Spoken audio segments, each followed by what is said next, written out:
brought to you by Silver Pumps. Top quality और consistent performance के लिए सिर्फ सिल्वर पंप नाम याद रखना। सारे अभ्यर्थी जो प्रतियोगिता परीक्षा की तैयारी कर रहे हैं और विभिन्न विभिन्न प्रतियोगिता परीक्षा में बैठकर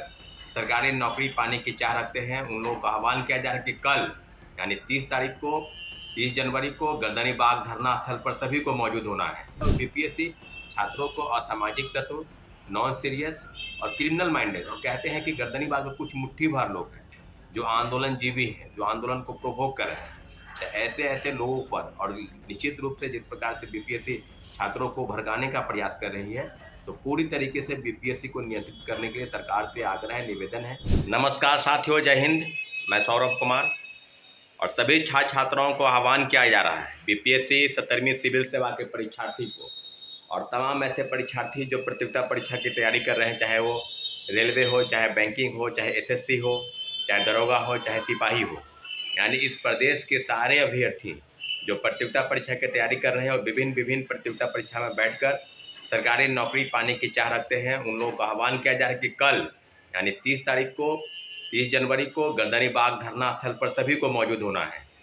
साथियों, आपको बताते चले कि जिस प्रकार से विगत 18 दिसंबर से यह प्रोटेस्ट जो है चल रहा है, और प्रोटेस्ट चलने के पीछे जो वजह है वो यह है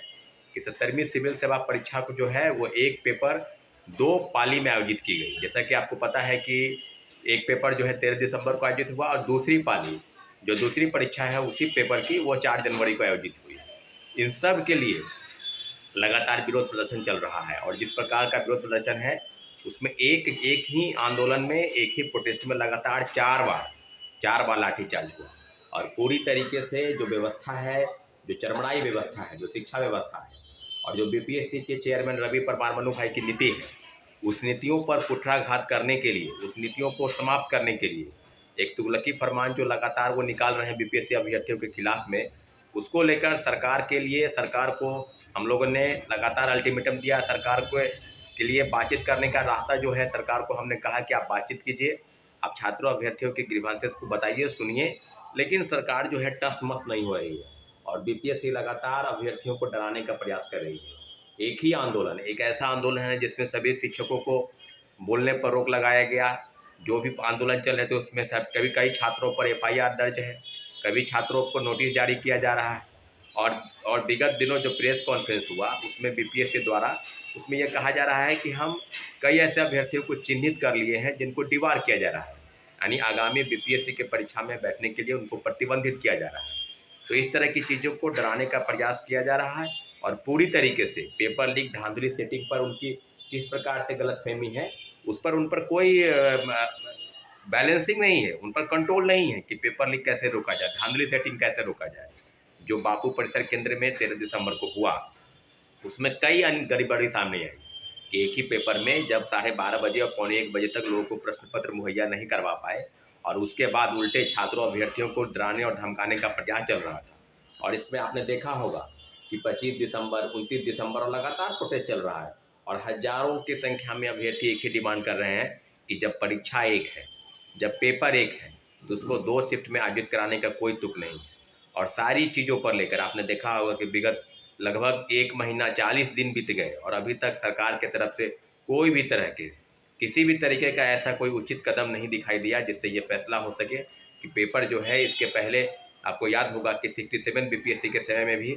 एक पाली की परीक्षा 2 शिफ्ट में आयोजित हुई थी, एक पेपर, और उसको मुख्यमंत्री जी ने हस्तक्षेप किया था। यहाँ भी 31 अगस्त को बहुत बड़ा प्रोटेस्ट हुआ था, और प्रोटेस्ट के बाद मुख्यमंत्री जी ने फैसला किया कि नहीं, पेपर एक है तो एक ही शिफ्ट में आयोजित होगी। और कुल मिलाकर फिर वही बापू परिसर केंद्र में एक परीक्षा केंद्र कहकर कि परीक्षा केंद्र एक है तो वहाँ गड़बड़ी हुई है, हम दोबारा ले रहे हैं, और फिर एक परीक्षा केंद्र कहकर 22 अन्य परीक्षा केंद्रों पर परीक्षा लेना, तो किस तरह की व्यवस्था हुई। और आपने जिस प्रकार से लगातार कहा कि स्केलिंग कर दिए, एक पेपर को इक्वल करके कैसे आप बता सकते हैं। आपने कहा कि 2 शिफ्ट में परीक्षा होगी, तो 2 शिफ्ट के परीक्षा को इक्वल कैसे आप कर सकते हैं। तो पूरी तरीके से तानाशाही व्यवस्था, जिसमें रवि परमार मनु भाई, इस पर कई तरह के लीगल चार्जेस लगे हैं, भ्रष्टाचार के आरोप गठित हैं, फिर इसके बावजूद भी उनको बीपीएससी का चेयरमैन बनाया गया रवि परमार मनु भाई को। इसके अलावा बीपीएससी की कार्यशैली जो खुद सामान्यकरण लागू करने के लिए शिक्षकों के साथ बैठक करती है, फिर छात्रों के साथ बैठक बुलाने की तैयारी करती है, फिर बैठक नहीं बुलाती है, और लगातार उपापोह की स्थिति में और जब लाठीचार्ज होता है तो आप नोटिस निकालते हैं कि सामान्यकरण लागू नहीं है।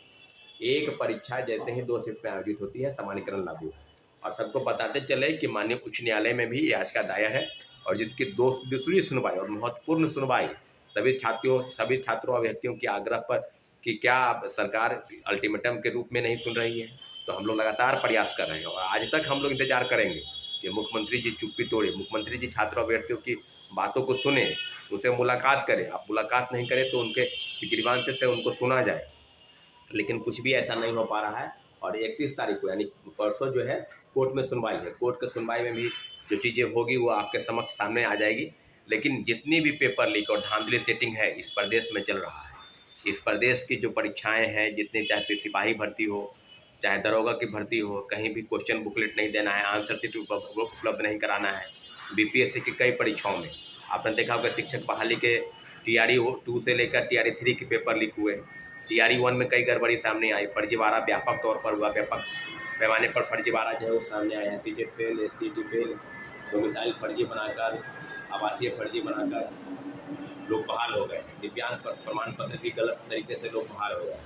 तो ऐसे ऐसे कारनामे बीपीएससी की तरफ से चल रहे हैं और बीपीएससी छात्रों को असामाजिक तत्व, नॉन सीरियस और क्रिमिनल माइंडेड, और कहते हैं कि गर्दनीबाज में कुछ मुट्ठी भर लोग हैं जो आंदोलनजीवी हैं, जो आंदोलन को प्रोवोक कर रहे हैं। तो ऐसे ऐसे लोगों पर, और निश्चित रूप से जिस प्रकार से बीपीएससी छात्रों को भड़काने का प्रयास कर रही है, तो पूरी तरीके से बीपीएससी को नियंत्रित करने के लिए सरकार से आग्रह निवेदन है। तो सारे छात्राओं से, अभ्यर्थियों से आह्वान किया जा रहा है, आपसे आह्वान किया करते हैं कि आप कल यानी 30 तारीख को 10 बजे गर्दनीबाग धरना स्थल आइए और पुनः अपनी मांगों को लेकर हम लोग निश्चित रूप से एकजुट होकर 29 दिसंबर की तरह ही व्यापक तौर पर पैमाने पर एक बार पुनः अपनी आवाज़ को बुलंद करेंगे और सरकार तक